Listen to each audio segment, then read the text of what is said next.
NEET ചോദ്യപേപ്പർ ചോർച്ചയിൽ വിദ്യാർത്ഥികളുടെ രാജ്യവ്യാപക പ്രതിഷേധം. നാഷണൽ ടെസ്റ്റിംഗ് ഏജൻസി പിരിച്ചുവിടണമെന്നും വിദ്യാർത്ഥികളുടെ അവകാശം സംരക്ഷിക്കണമെന്നും പ്രതിഷേധക്കാർ ആവശ്യപ്പെട്ടു. സംസ്ഥാന വ്യാപകമായി SFI നടത്തിയ മാർച്ച് സംഘർഷഭരിതമായി. പലയിടത്തും പ്രവർത്തകർക്ക് നേരെ പോലീസ് ജലപീരങ്കി പ്രയോഗിച്ചു. CBI അന്വേഷിക്കുന്ന കേസിൽ നിലവിൽ 45 പേരെയാണ് കസ്റ്റഡിയിൽ എടുത്തിട്ടുള്ളത്.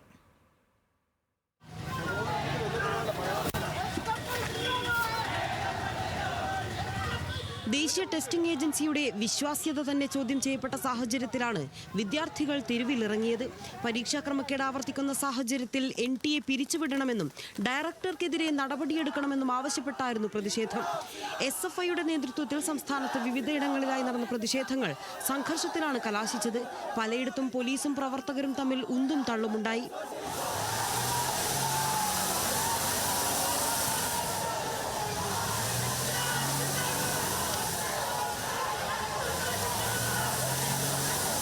തൃശൂർ AG's ഓഫീസിലേക്ക് സംഘടിപ്പിച്ച മാർച്ച് SFI സംസ്ഥാന പ്രസിഡന്റ് M. ശിവപ്രസാദ് ഉദ്ഘാടനം ചെയ്തു.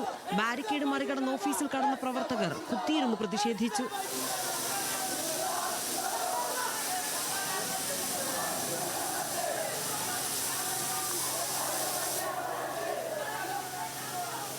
കോഴിക്കോട് ഇൻകം ടാക്സ് ഓഫീസിലേക്ക് നടത്തിയ മാർച്ചിന് നേരെ പോലീസ് ജലപീരങ്കി പ്രയോഗിച്ചു.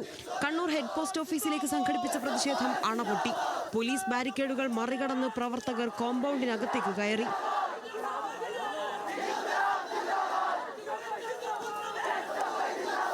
കോട്ടയം, പാലക്കാട്, കോഴിക്കോട്, കാസർഗോഡ് ജില്ലകളിലും സമരം ശക്തമായിരുന്നു.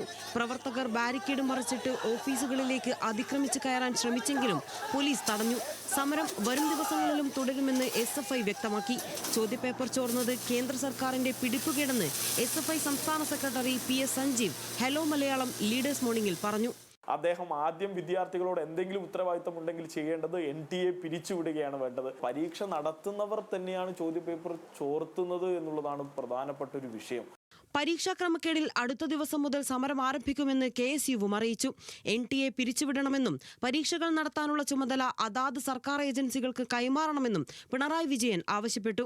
പരീക്ഷ വീണ്ടും വിവാദത്തിലാകുന്നത് ഗുരുതരമാണ്. വിദ്യാർത്ഥികളുടെ സ്വപ്നങ്ങളെ ഇല്ലാതാക്കരുതെന്നും സംവിധാനത്തിന്റെ വിശ്വാസ്യത പുനഃസ്ഥാപിക്കാൻ കേന്ദ്ര സർക്കാർ അടിയന്തരമായി ഇടപെടണമെന്നും പിണറായി ആവശ്യപ്പെട്ടു. ചോദ്യപേപ്പർ ചോർച്ചയിലും ക്രമക്കേടിലും ഇടപെടണമെന്നാവശ്യപ്പെട്ട് federation of all India medical association supreme കോടതിയെ സമീപിച്ചിട്ടുണ്ട്. അതേസമയം കേസിൽ വിശദമായ അന്വേഷണം തുടരുകയാണ്. ചോദ്യപേപ്പർ ചോർച്ച പുറത്തു കൊണ്ടുവന്നത് രാജസ്ഥാൻ സ്വദേശിയായ വിദ്യാർത്ഥിയുടെ പിതാവാണെന്ന് അന്വേഷണ സംഘം കണ്ടെത്തി. കേരളത്തിൽ പഠിക്കുകയായിരുന്ന വിദ്യാർത്ഥി ചോദ്യപേപ്പർ എന്ന നിലയിൽ ഹോസ്റ്റൽ നടത്തുന്ന തന്റെ പിതാവിനെ ചോദ്യപേപ്പർ അയച്ചു നൽകി. മറ്റു കുട്ടികൾക്ക് കൂടി പേപ്പർ നൽകാൻ ആവശ്യപ്പെട്ടു. പിതാവ് സുഹൃത്തായ കോച്ചിംഗ് സ്ഥാപനത്തിലെ അധ്യാപകനെ ഈ ചോദ്യപേപ്പർ നൽകിയപ്പോഴാണ് ക്രമക്കേട് കണ്ടെത്തിയത്. പോലീസ് ഇക്കാര്യം ഗൗരവത്തിൽ എടുക്കാത്തതിനാൽ NTAക്ക് നേരിട്ട് ഇമെയിൽ അയക്കുകയായിരുന്നു. ഇതോടെ രാജസ്ഥാൻ പോലീസിന്റെ പ്രത്യേക അന്വേഷണ വിഭാഗം കേസ് ഏറ്റെടുത്തു. CBI അന്വേഷണം പുരോഗമിക്കുന്ന കേസിൽ ഇതുവരെ വിവിധ സംസ്ഥാനങ്ങളിൽ നിന്നായി 45 പേരെയാണ് കസ്റ്റഡിയിലെടുത്തിരിക്കുന്നത്. വിവിധ ബ്യൂറോകൾക്കൊപ്പം ന്യൂസ് ഡെസ്ക് ന്യൂസ് മലയാളം.